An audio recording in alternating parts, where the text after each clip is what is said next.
আমি শুরু থেকেই একটা চিন্তা করে আসছিলাম, এত বড় বিপর্যয়, এত বড় ভুলের খেসারত দেখে আওয়ামী লীগের হয়তো বোধোদয় হবে।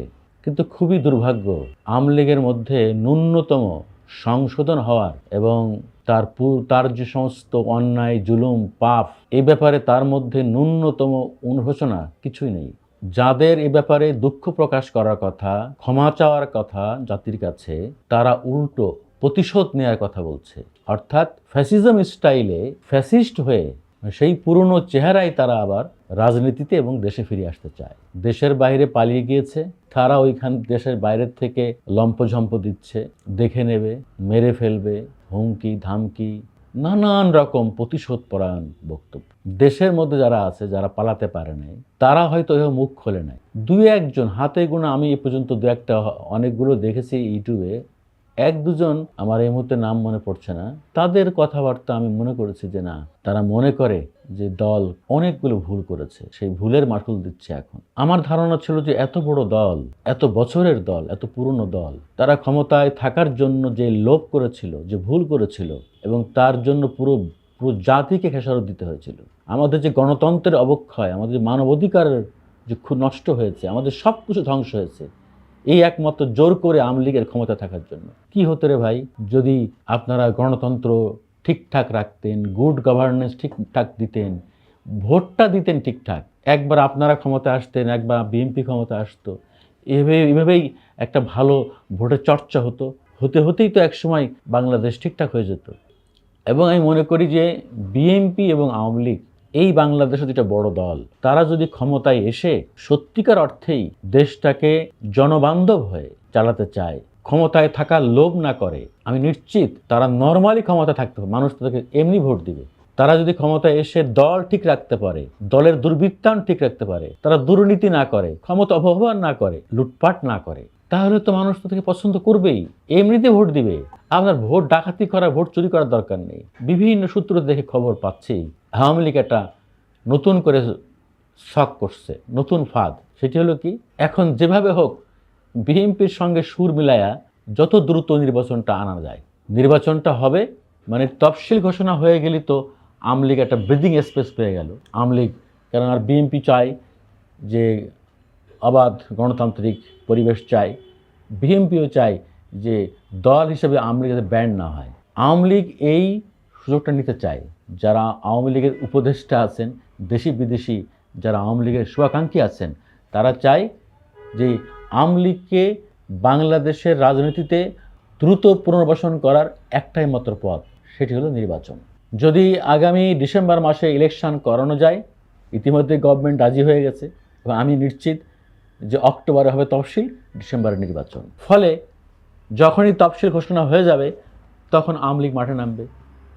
এই স্পেসটা আওয়ামী লীগ চাইতেছে, যে এখনকার প্রেক্ষাপটে তো রাস্তায় তারা নামতে পারছে না। সে কারণে তারা চাচ্ছে যেহেতু নির্বাচন হলে বিএনপি ক্ষমতা আসবে, আসুক, আমরা একটা নিঃশ্বাস নেওয়ার স্পেস পেয়ে যাই। তারাও নির্বাচন করবে, আসন পাক আর না পাক, যাই কিছু হোক, তারা চাইতেছে একটা স্পেস পাইলে কি হবে, তাদের প্ল্যান, পরবর্তী প্ল্যান, যে বিএনপি ক্ষমতা আসবে, দেশের অর্থনৈতিক অবস্থা তো 12টা বেজে 13টা কাটা ঝুলছে, বহুমুখী অর্থনৈতিক ক্রাইসিসের দেশ আক্রান্ত, দেশি বিদেশি ভয়াবহ ঋণের বোঝা, ব্যাংকে টাকা নাই, ব্যাংক সাবার হয়ে গেছে। এমনিতেই শুধু ইউনিট সরকার বেকার যায় তা না, যে সরকারি ক্ষমতা আসবে ও দেশ চালাতে নাবিশ্বাস হয়ে যাবে। দুইটা ক্রাইসিস তো হবেই, একটা হলো দ্রব্যমূল্য নিয়ন্ত্রণ করা, এটা তো ফেল করবে, মুদ্রাস্ফীতি বেড়ে যাবে, ব্যাংকে টাকা নাই, একটা একটা বড় ধরনের যে অর্থনৈতিক সংকটের মধ্যে বাংলাদেশ আছে। আওয়ামী লীগ মনে করে ও বিএনপি ক্ষমতা আসলে 3 মাসের মধ্যেই জনগণের কাছে অজনপ্রিয় হয়ে যাবে। তারপরে কনস্পিরেসি আছেই, বিএনপির প্রত্যেকটা ব্যর্থতার ইস্যু ধরে তার রাস্তায় নামবে, দেশি বিদেশি চক্রান্ত আছে, নানান রকম সাম্প্রদায়িক কাঠখোলা ধান্দা আছে। মোট কথা, বিএনপি ক্ষমতায় আসার সুযোগ দিবে, মানে দিতে চাই, দ্রুত নির্বাচন চাই, বিএনপির সঙ্গে সুর মিলায়া, তারপরে বিএনপিকে অজনপ্রিয় করে বেকায়দায় ফেলে আবার তাদের হলো প্রতি বিপ্লব, গণ অভ্যুত্থান করবে। ভোটের পরে বিএনপির ক্ষমতায় এনে তারা সারা বাংলাদেশ দেশে সরকারের বিরুদ্ধে ব্যাপক ভিত্তিক আন্দোলন গড়ে তুলবে, মানে বিএনপিকে স্বস্তিতে থাকতে দিবে না, দিয়ে আওয়ামী লীগ পুনরায় ফিরে আসতে চায়। তার দুইটা কিন্তু চক্রান্ত আছে। একটা হলো যে সে প্রতি বিপ্লব করে ফ্যাসিস্টের চেহারায় ফিরতে চায় যে কোনো মুহূর্তে, সেটার জন্য কর্মসূচি অব্যাহত আছে।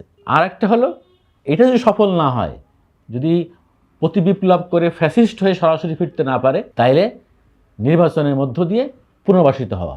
তাইলে আমরা কি দেখছি, বাংলাদেশের মানুষ এই যে আত্মত্যাগ করলো, এত মানুষ জীবন দিল মুক্তির জন্য, যেই গণতন্ত্রের জন্য, যেই সুন্দর বাংলাদেশ গড়ার আকাঙ্ক্ষা নিয়ে, যেই মুক্তির পথের জন্য, তা একেবারে শূন্যসার। তাহলে আমরা দেখতে পাচ্ছি বাংলাদেশের ভবিষ্যৎ আসলে অন্ধকার। খামাখাই বলবো, মাঝখানে ১৫০০-এর মতো মানুষ জীবন দিয়েছে, অসংখ্য মানুষ গুরুতর আহত হয়েছে, পঙ্গু হয়ে গিয়েছে, অন্ধ হয়ে গেছে। এই বাংলাদেশ আর ঘুরে দাঁড়াতে পারবে না। আমরা দেখতে পাচ্ছি কারোর মধ্যে দেশপ্রেম নাই, সবার মধ্যে হলো, বিশেষ করে আওয়ামী লীগের মধ্যে প্রতিশোধ, পাল্টা প্রতি বিপ্লব, ফ্যাসিস্টের চেহারা প্রকাশ করা, লুটপাট করা, নিজে ক্ষমতা থাকতে পারবো না তো অন্য ক্ষমতা থাকতে দেব না, ভালো রাজনীতি করা, সত্যিকার অর্থে একটা গণতান্ত্রিক পরিবেশ তৈরি করা, বাংলাদেশকে একটা অনন্য গণতান্ত্রিক রাষ্ট্রের উচ্চতায় নিয়ে যাওয়া, এই চিন্তা কারোর মধ্যে নাই। তাহলে আমার প্রশ্ন হলো, এখন বিএনপি কী করবে?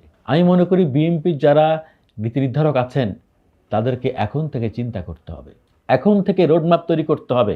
যারা বলে এক সাপের দুই বিষ, আওয়ামী লীগ বিএনপি, আপনাদের প্রমাণ করতে হবে আওয়ামী লীগের থেকে আপনাদের মৌলিক পার্থক্য কোথায় কোথায়। এখন থেকে আপনাদের প্রস্তুতি নিতে হবে, নির্বাচনের পরে আপনারা ভোটের মাধ্যমে ক্ষমতায় আসলে, সরকার গঠন করার পরে আপনারা কিভাবে সুস্থভাবে শান্তিপূর্ণভাবে দেশ চালাবেন, এই সব ষড়যন্ত্র মোকাবেলা করে তার একটা গ্রহণযোগ্য শক্তিশালী পথ নকশা আপনাদের তৈরি করতে হবে। না হলে আপনারা বিপদে পড়বেন ও দেশটাকেও বিপদে ফেলবেন। আমি মনে করি এখনো পর্যন্ত দেশ ঠিক হয় নাই। আমাদের দেশকে অস্থিতিশীল করার জন্য দেশি বিদেশি বহুমুখী চক্রান্ত অব্যাহত আছে। আর ভূ রাজনৈতিক কারণে এই অঞ্চলটা খুবই গুরুত্বপূর্ণ। বঙ্গোপসাগর, বাংলাদেশ, এই বলে যে সুন্দরী বউ হয় প্রত্যেকের ভাবি হয়ে যায় আর কি। তো বাংলাদেশ এই যে বে অফ বেঙ্গল, ভূ রাজনৈতিক কারণে এখানে সবার নজর। আসলে আমাদের কেউই বন্ধু না, সবাই যে যার স্বার্থে বাংলাদেশের প্রতি হামলে পড়তে চায়। এইখান থেকে আমাদের শিক্ষা নিতে হবে। আসলে আমাদেরকে নিজের পায়ে দাঁড়াতে হবে। কেউ আমাদের ক্ষমতায় এনে দিবে বা ক্ষমতায় রাখবে, এই চিন্তা, এই প্রত্যাশা করা হবে দেশের সাথে বেইমানি করা। আমি মনে করি বিএনপি সহ গণতান্ত্রিক অন্য দল যারা এই গণ অভ্যুত্থানে সমর্থন করেছে এবং গণ অভ্যুত্থানে অংশ নিয়েছে, তাদের প্রত্যেককেই এক এবং ঐক্যবদ্ধ থাকতে হবে ভবিষ্যৎ সুন্দর বাংলাদেশ গড়ার জন্য, যেই বাংলাদেশের প্রত্যাশায় এত মানুষ জীবন দিয়েছে। আল্লাহ হাফেজ।